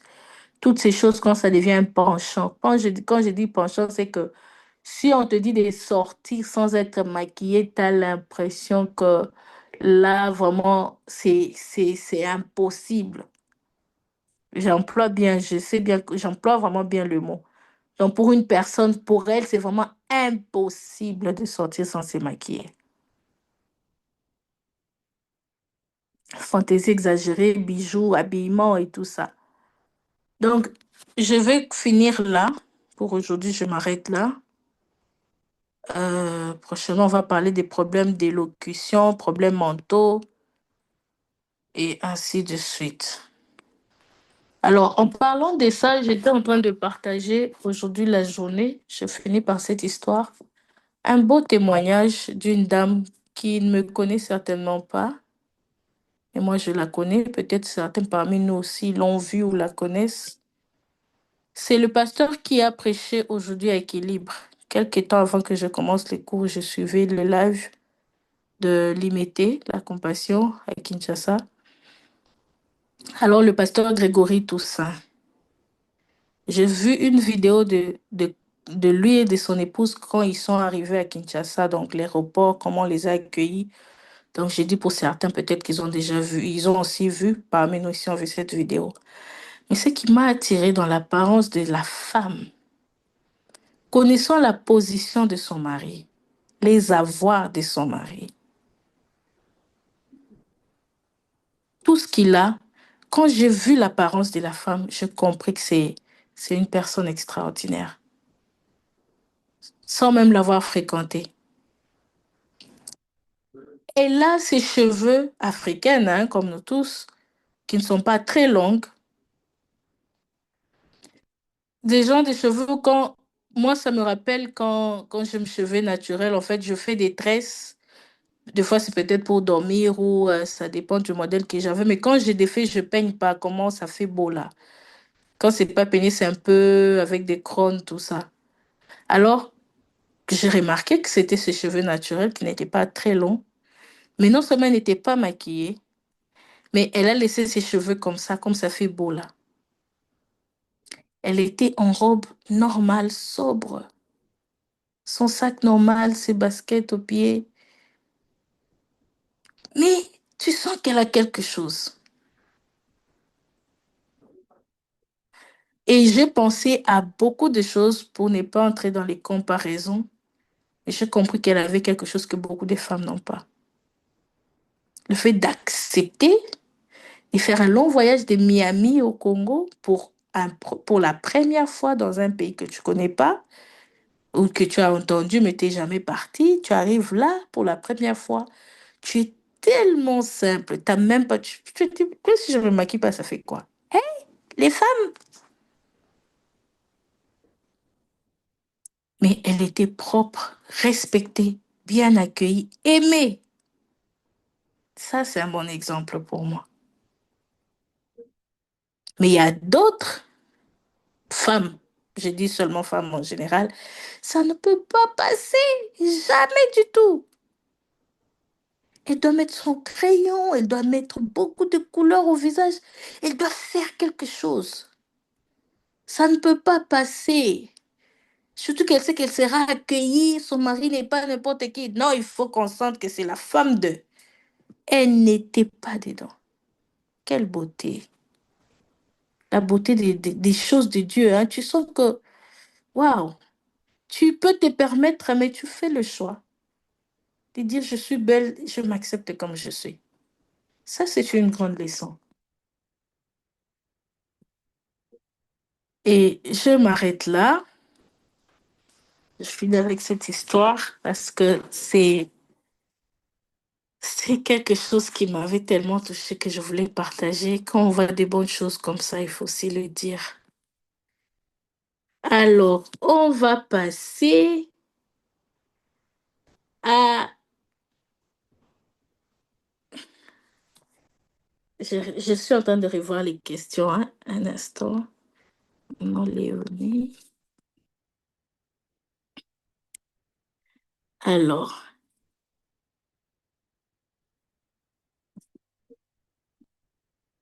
on a parlé des sel. Est-ce qu'il y avait encore d'autres questions avant que je commence à répondre?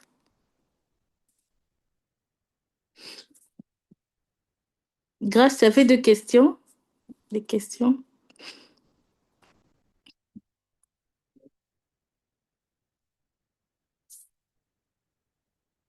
Tu m'entends? Oui, non, j'ai pas de question. Ok,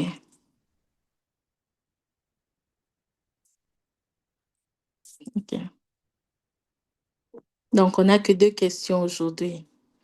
Ah bon, ça va, du coup, on finit avant, c'est pas grave.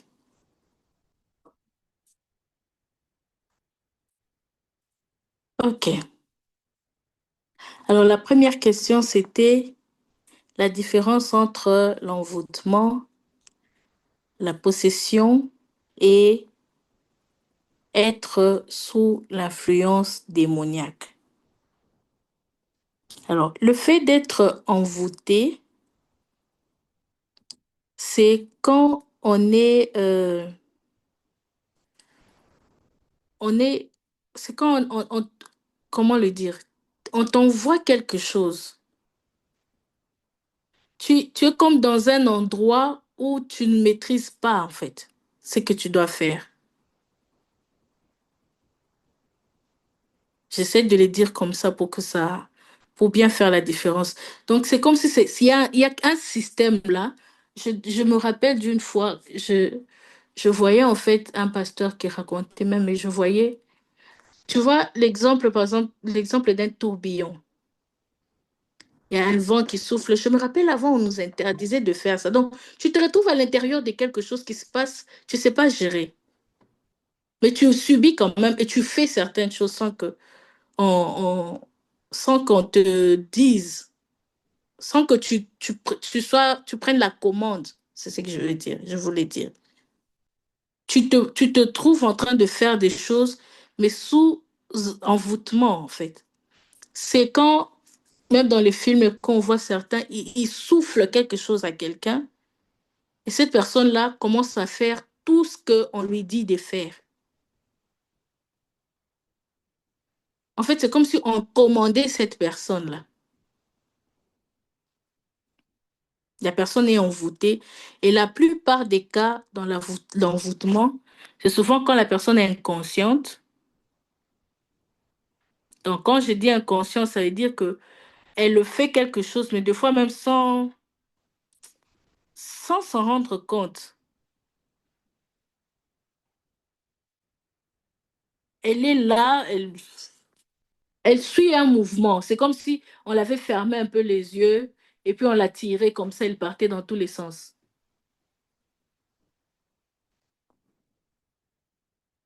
C'est pourquoi vous voyez des autres, même dans des films, on voit une personne qui se réveille de son lit, elle a les yeux fermés, tu as l'impression qu'elle dort encore, mais elle sort, elle marche, elle part, elle continue à marcher, elle continue à partir. Il y a même d'autres, il va, il ouvre son congélateur, il commence à manger tard.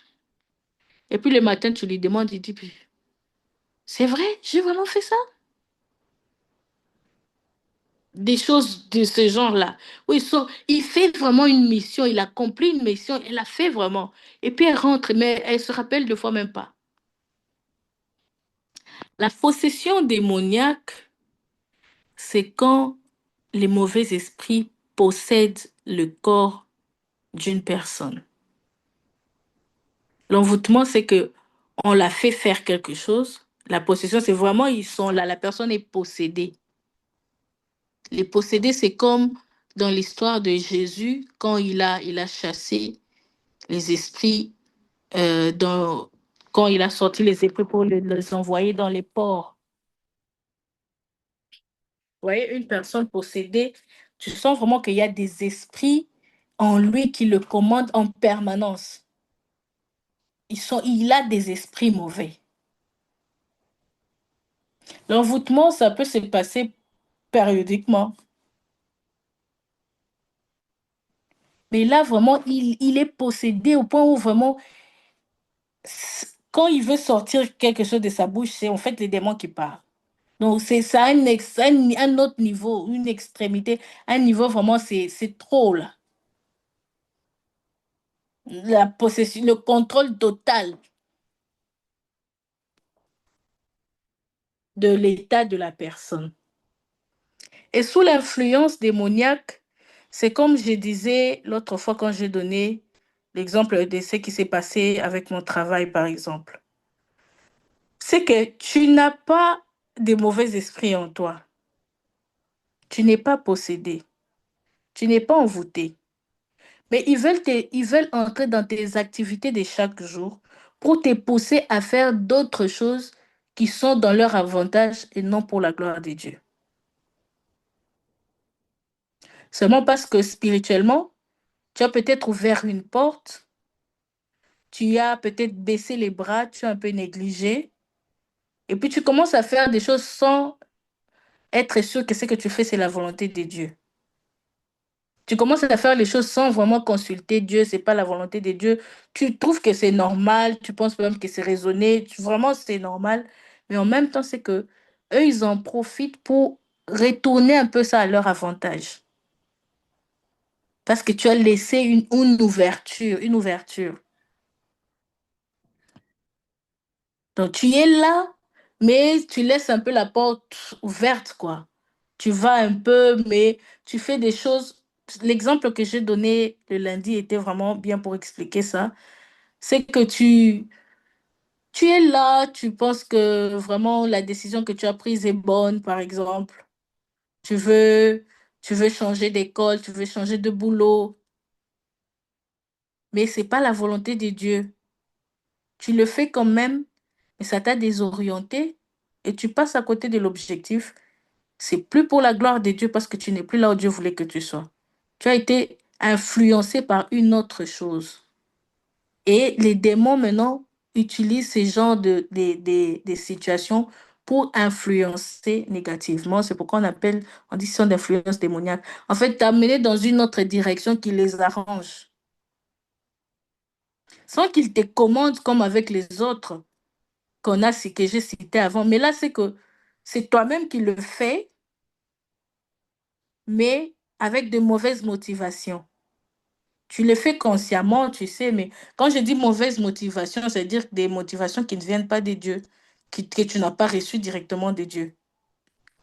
Alors peut-être que si tu avais demandé à Dieu, il allait te dire de ne pas faire ce que tu as fait.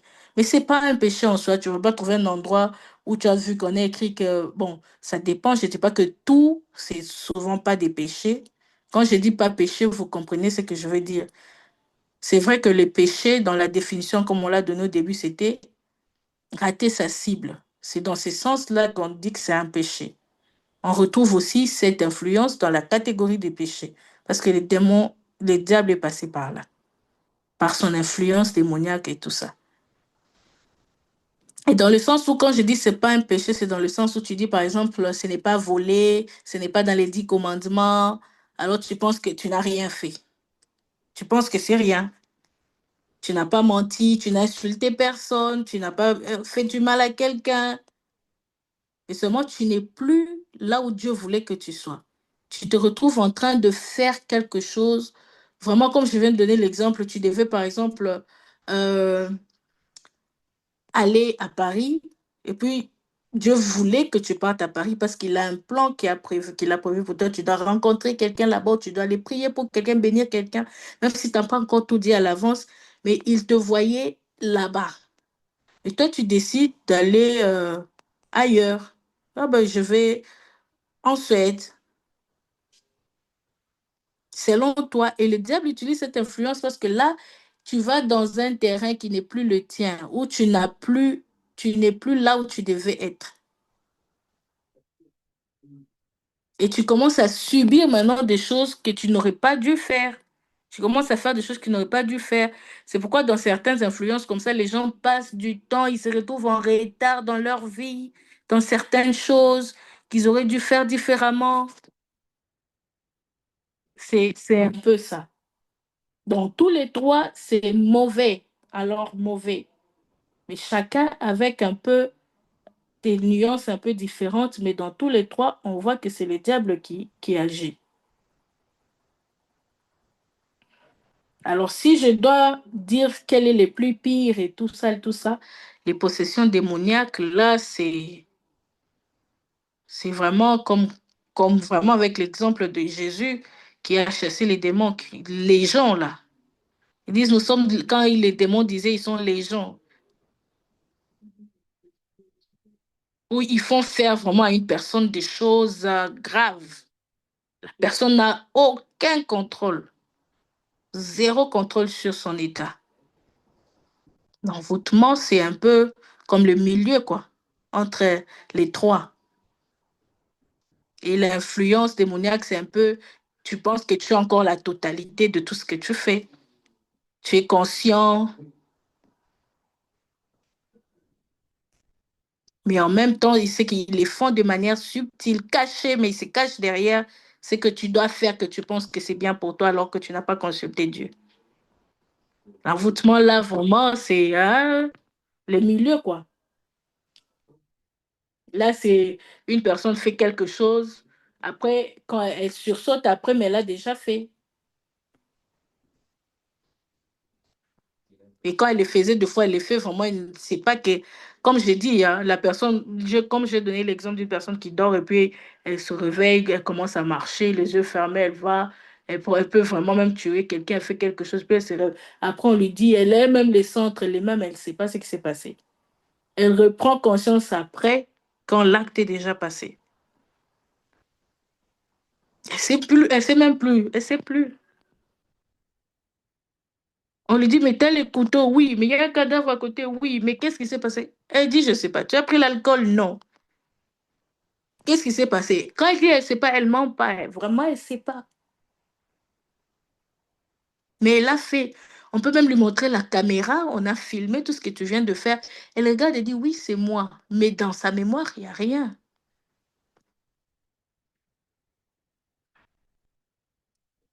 Des choses comme ça. Donc, c'est un peu ça.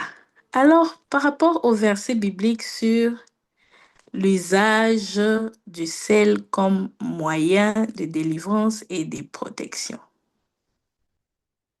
Alors, les versets, il y en a. Je pense que je les ai écrits quelque part. Les versets, il y en a. Par rapport à la question, à la réponse que j'ai donnée hier, lundi, les versets, il y en a, mais ça n'efface pas les réponses que j'avais données. Alors, je récolte avec le sel. Les versets, il y en a plusieurs. Je te donne dans l'Ancien Testament. Lévitique 2, 13. Il y a Nombre 19. Nombre 18, 19. Il y a 2 Chroniques 13, 5. Il y a 2 Rois 19, 22. Et voilà, dans le Nouveau Testament, il y a Matthieu 5. Mais dans le Nouveau Testament, quand même, c'est différent parce qu'on nous parle du sel de la terre que nous sommes. C'est nous-mêmes qui sommes déjà le sel. Si nous-mêmes nous sommes le sel, dans les œuvres ou dans les temps de délivrance spirituelle, est-ce que j'ai encore besoin du sel si moi-même je suis le sel? De quel sel on parle là? Parce que le vrai sel, c'est lequel entre les deux? La Bible me dit que je suis le sel de la terre. Mais voir qu'il y a eu des gens qui ont utilisé le sel dans certains actes qui n'étaient pas directement la délivrance, mais dans certains cas, il y en a eu dans la Bible. Alors, l'équilibre des dons, c'est comme je viens déjà de le dire, nous sommes des sels de la terre. Jésus n'est pas venu abolir la loi, mais il est venu l'accomplir. Vous allez voir que dans beaucoup de choses qui s'est passées dans l'Ancien Testament, on disait de faire ça, comme quand on tuait l'agneau, par exemple, pour le sacrifice, pour la purification, le pardon du péché et tout ça. Aujourd'hui, si vous prenez un agneau, c'est pas normal. On te donne un agneau, on te dit, voilà, va tuer cet agneau pour que tes péchés, cet agneau pour que tes péchés soient pardonnés. Va tuer cet animal. Personne ne le fera ici au milieu de nous. Pour que tes péchés soient pardonnés, parce qu'on va se dire, non, c'est pas la parole. Mais c'est écrit dans la Bible que ça se faisait. Et Dieu acceptait ces offrandes-là. Donc, pour trouver l'équilibre dedans, c'est que aujourd'hui, c'est nous qui sommes les sels de la terre. Quand on est rempli du Saint-Esprit, on a Isaïe 60, quand la Bible nous dit, l'Esprit du Seigneur est sur moi. Aujourd'hui, d'ailleurs, on doit dire, l'Esprit du Seigneur est en moi. Il m'a oint pour. Dans les pour, là, vous allez voir qu'il y a la délivrance déjà dedans. Et dans cette délivrance, on n'avait pas de service de sel.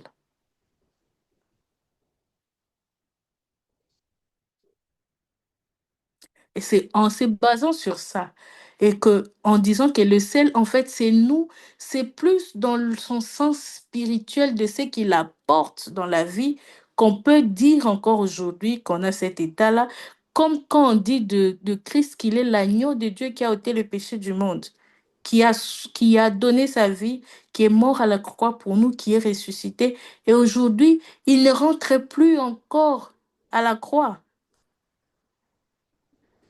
On a juste à nous rappeler de ça, comme dans la Sainte Seine, et de vivre en connaissant que Christ, il y a quelqu'un qui a payé le prix pour moi, il a accompli la loi, il a dit tout est accompli. Je n'ai plus besoin de faire un service de délivrance avec un sel que je vais acheter dans un supermarché. Donc, dans tous les cas, c'est pour dire que, comme je disais que ça n'efface pas la réponse que j'ai donnée, c'est pour dire que je n'ai pas besoin d'un sel pour une délivrance. Je suis moi-même le sel. C'est un peu ça, maman. Est-ce que ça va, maman Léonie?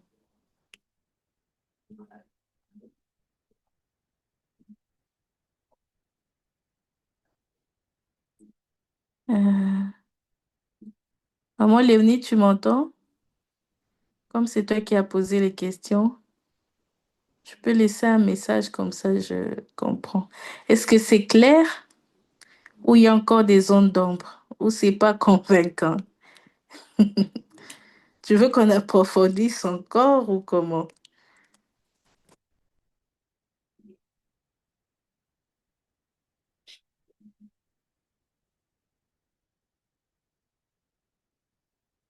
Je lis le message.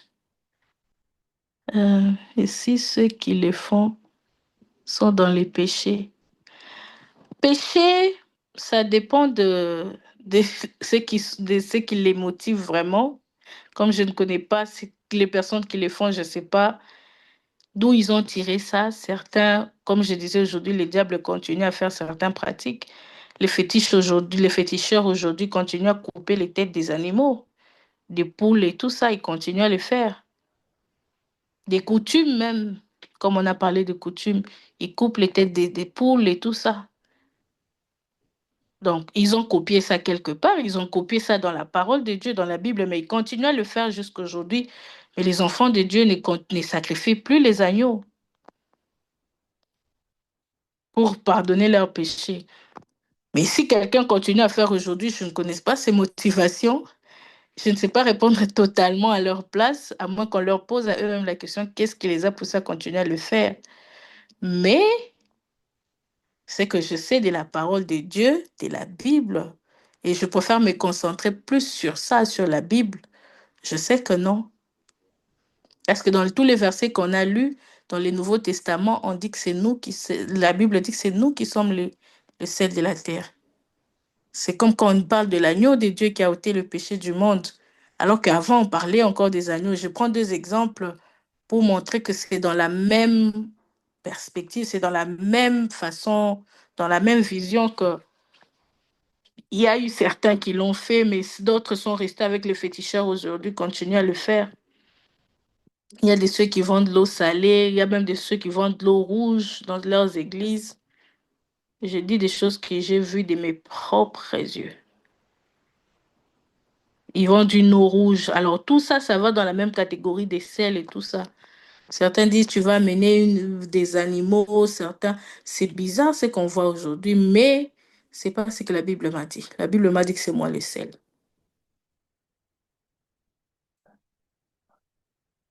C'est un peu ça.